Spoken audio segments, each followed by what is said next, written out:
Allah Subhanahu wa Ta'ala berfirman, "Dan hendaklah kamu berbuat baik kepada ibu bapakmu dengan sebaik-baiknya.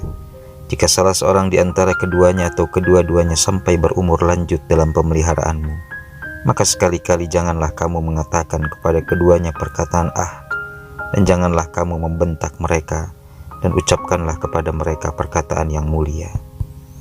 Allah mengajarkan kepada kita agar berbuat baik dan berbakti kepada kedua orang tua. Untuk mengatakan kepada keduanya saja kita tidak diperkenankan, apalagi yang lebih dari itu. Pernah suatu ketika datang seorang laki-laki kepada Rasulullah SAW. Ia bertanya kepada Rasulullah, "Ya Rasulullah, siapa dari manusia yang paling berhak aku utamakan?" Rasulullah bersabda, "Ibumu." Laki-laki tersebut bertanya kembali, "Kemudian siapa lagi?" Rasulullah bersabda, "Kemudian ibumu." Laki-laki tersebut bertanya kembali, "Kemudian siapa lagi?" Rasulullah bersabda, "Kemudian ibumu." "Kemudian siapa lagi?" Rasulullah bersabda, "Kemudian ayahmu." Imam Al-Qurtubi dalam tafsirnya mengatakan bahwasannya hadis tersebut menunjukkan 3 kecintaan dan pengorbanan seorang ibu. Ketiga perkara itu, pertama adalah pengorbanan seorang ibu ketika dalam keadaan hamil. Kedua adalah pengorbanan ketika melahirkan, dan ketiga adalah pengorbanan ketika menyusui serta mendidik anak. Ketiga perkara tersebut dilakukannya seorang diri. Perkara pertama, hamilnya seorang ibu. Saat seorang ibu hamil, tubuhnya menjadi rentan akan bahaya. Berat tubuhnya menjadi 2 kali lipat karena membawa kita di dalam rahimnya. Hal itu berlangsung kurang lebih selama 9 bulan.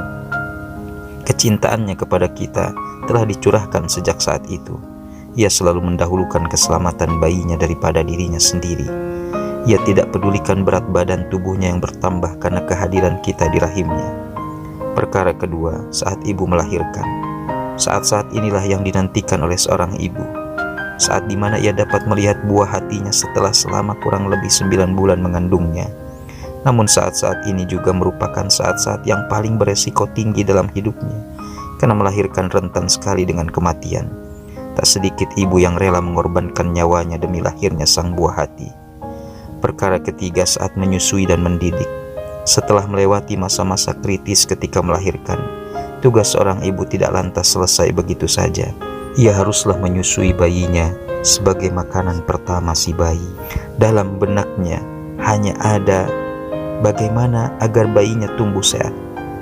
Paling tidak kebutuhan jasadiahnya terpenuhi. Setelah lewat masa menyusui dan bayinya tumbuh dewasa, ia harus mendidiknya agar kelak menjadi anak yang soleh dan soleha. Mendidik dengan cinta kasih dan kesabaran yang bagai sang surya menyinari dunia. Ketiga perkara tersebut yang menjadikan seorang ibu mempunyai 3 keutamaan daripada seorang ayah. Dan ketiga perkara tersebut tidak pernah bisa kita balas sepanjang hayat kita, walaupun dengan emas permata seluruh dunia.